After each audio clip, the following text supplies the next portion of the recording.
Imagine a city of such beauty that even the gods themselves would pause to admire its splendor. Gondolin, the hidden city, stood as a symbol of hope and defiance against the dark powers of Morgoth in the First Age. But even the most radiant flame casts shadows, and it is within these shadows that our tale begins. To understand how the Dark Elves indirectly influenced the fall of Gondolin, we must first delve into their identity. The term Morroquendi, or Elves of the Darkness, was coined to describe those who never journeyed to Valinor to behold the light of the two trees. While not inherently evil, they were distant cousins to the Noldor, estranged by geography and fate. Among the Morroquendi was Eol, the Dark Elf of Nan Elmoth. His tale is one of complexity, a blend of brilliance and bitterness.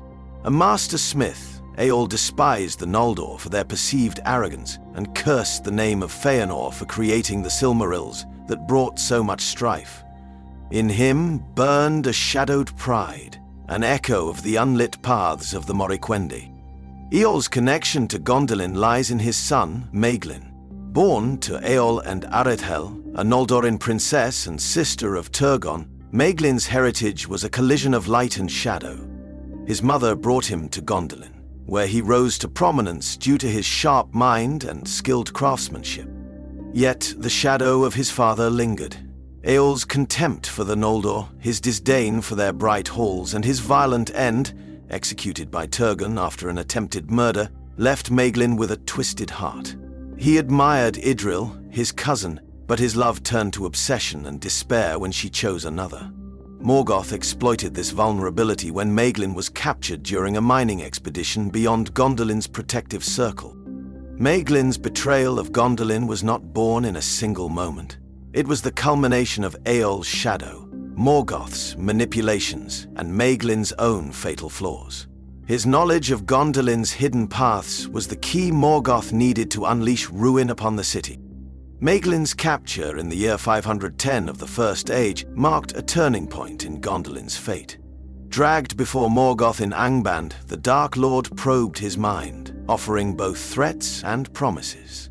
Morgoth promised Maeglin dominion over Gondolin and the hand of Idril, the woman he desired, if he revealed the city's secrets. The shadow of Eol's influence, the pride, the ambition, and the bitterness played a role in Maeglin's ultimate surrender. But was Maeglin entirely to blame? Here lies one of the many ironies of Gondolin's story. Turgon's isolationist policies, his refusal to heed Ulmo's warnings, and his strict prohibition against anyone leaving the city created a brittle foundation. Gondolin stood tall, but it was inwardly fragile, with the seeds of its fall already planted by mistrust and rigidity. Through Maeglin's betrayal, Morgoth learned the hidden paths through the encircling mountains and the vulnerabilities of Gondolin's defenses. The assault, however, was no ordinary siege. It was an overwhelming act of destruction. Balrogs, dragons, and countless orcs descended upon Gondolin in a conflagration that left no escape. To understand the deeper tragedy of Gondolin's fall, we must revisit Eol. Though he never set foot within Gondolin's walls, his shadow extended far. Eol's relationship with Arethel was marked by control and possessiveness, mirroring his disdain for the brightness and freedom that she sought. He embodied the darker traits of the Morroquendi: isolationism, suspicion, and a relentless drive for control. Maeglin's upbringing in Nan Elmoth, surrounded by Eol's brooding philosophies, instilled in him a deep insecurity and a hunger for power. When Eol attempted to slay Maeglin rather than let him remain in Gondolin, this act of paternal violence forever fractured Maeglin's spirit. Gondolin may have offered him light and purpose, but Eol's dark legacy lingered. Maeglin's betrayal thus becomes a microcosm of a larger truth, that the decisions and actions of past generations echo through history. Eol's disdain for the Noldor and his inability to see beyond his own bitterness ultimately cascaded into his son's choices, leading to the city's ruin. On the fateful night of Gondolin's fall, Idril Celebrimbor, daughter of Turgon and Maeglin's unrequited love, played a pivotal role in saving the remnant of Gondolin's people. Forewarned by visions from Ulmo, Idril prepared a secret escape tunnel that led out of the city. Her wisdom and foresight, traits shared with her maternal ancestors in Valinor, became the light that countered Maeglin's shadow. As the city burned, Maeglin's obsession with Idril reached its climax. He attempted to abduct her and her son Eärendil during the chaos, but Tuor, Idril's husband and one of the mightiest warriors in Gondolin, intervened. In a desperate fight atop the city walls, Tuor hurled Maeglin into the flames below, ending the Dark Elves' tragic and tumultuous life. Idril's escape tunnel allowed many to flee the destruction, preserving the line of Eärendil, who would later play a critical role in the salvation of Middle-earth. Thus, even in its fall, Gondolin sowed the seeds of hope. The story of Gondolin's fall is one of contrasts: light and shadow, hope and despair, betrayal and redemption. Eöl and Maeglin represent the dangers of unchecked pride and ambition, traits Morgoth exploited to devastating effect. Yet, Gondolin's light endured through Idril and Eärendil, proving that even the darkest shadows cannot wholly extinguish the flame of hope. The role of the Dark Elves, embodied by Eöl, serves as a cautionary tale. Their estrangement from the light of Valinor, while not inherently evil, bred a bitterness that Morgoth could manipulate. Eöl's influence on Maeglin, though indirect, was instrumental in Gondolin's doom, reminding us of the enduring power of legacy. Though Gondolin fell, its legacy endured. From its ashes arose the line of Eärendil, whose plea to the Valar would bring about Morgoth's final defeat in the War of Wrath. Gondolin's story, like so many in Tolkien's Legendarium, reminds us that even in the face of overwhelming darkness, there is always a glimmer of hope. The fall of Gondolin is more than a singular tragedy. It is a cornerstone in the tapestry of the First Age.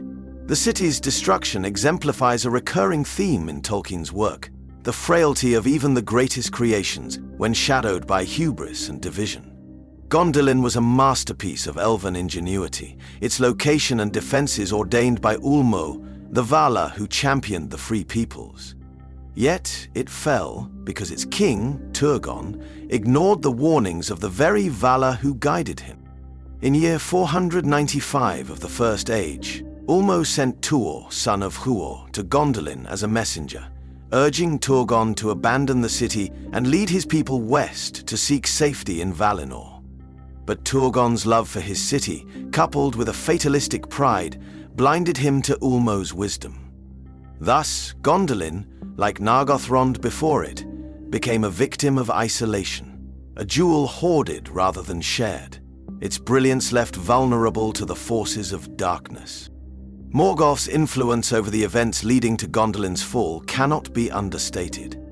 Ever the master manipulator, Morgoth's success lay in exploiting weaknesses: the grudges of Feanor's sons, the greed of men like Ulfang, and the bitterness of figures such as Eöl. In Maeglin, Morgoth found a perfect pawn, a blend of brilliance and ambition, tainted by insecurity and a festering hatred for his cousin Tuor. Maeglin's betrayal granted Morgoth what he had long sought: the location of Gondolin. Morgoth unleashed his fury in an overwhelming assault, with Balrogs, dragons, and legions of orcs storming the city. The imagery of Gondolin's fall, a paradise consumed by fire and ruin, is reminiscent of Tolkien's broader theme of the corruption of beauty by evil. This destruction mirrors earlier events in Middle-earth's history, such as the ruin of the Two Trees, and foreshadows later calamities like the destruction of Númenor. Morgoth's tactics, from his manipulation of Maeglin to the full might of his armies, echo through time, serving as a dark testament to his malice. Amid the ashes of Gondolin's fall lies a crucial element: redemption. While Maeglin represents the consequences of unchecked pride and ambition, figures like Idril and Tuor embody hope and wisdom. Idril's foresight in creating the escape tunnel, paired with Tuor's valor, preserved a remnant of Gondolin's people. The survival of Eärendil, their son, is a turning point in the history of Middle-earth. Through Eärendil, the fate of the world is transformed. As he sails to Valinor to beg the Valar for aid, His journey ultimately brings about the War of Wrath and the downfall of Morgoth. Thus, Gondolin's legacy is not its ruin, but its contribution to the salvation of Middle-earth. The story of Gondolin's fall also reveals deeper truths about Tolkien's mythology. Eöl and Maeglin's roles highlight how estrangement from light, whether literal or metaphorical, breeds discord. The Morroquendi's choice to remain in Middle-earth rather than journey to Valinor placed them at a disadvantage, not only in power, but in perspective. Tolkien's works often explore the idea that rejecting light and wisdom leads to isolation and vulnerability. Eöl's disdain for the Noldor and his insistence on controlling Eredhel reflect a broader pattern of self-imposed darkness, one that culminates in the tragedy of his son. The Fall also emphasizes Tolkien's theme of eucatastrophe, a sudden, unexpected turn from disaster to hope. Though Gondolin perishes, the survival of its people and Eorendil's role in history redeem its loss. As we reflect on Gondolin's story, we see the interplay of light and shadow, of betrayal and redemption. The legacy of the Dark Elves, embodied by Eöl, serves as a cautionary tale about the power of influence and the enduring consequences of bitterness. Yet, Gondolin's survival through its people and its eventual redemption through Eorendil reaffirms Tolkien's belief in the resilience of hope. In Gondolin, Tolkien weaves a tale that transcends its time in the narrative. It connects to broader arcs in the Silmarillion and echoes through the ages of Middle-earth, shaping the fate of elves, men, and the very fabric of the world. From the shadows of Nan Elmoth to the blazing ruins of Gondolin, the story of the Dark Elves' role in the city's fall is one of contrasts. It is a tale of pride and ambition, of beauty and betrayal, of endings that are beginnings. In the grand design of Middle-earth, every shadow has its purpose, and every fall carries the promise of a brighter dawn.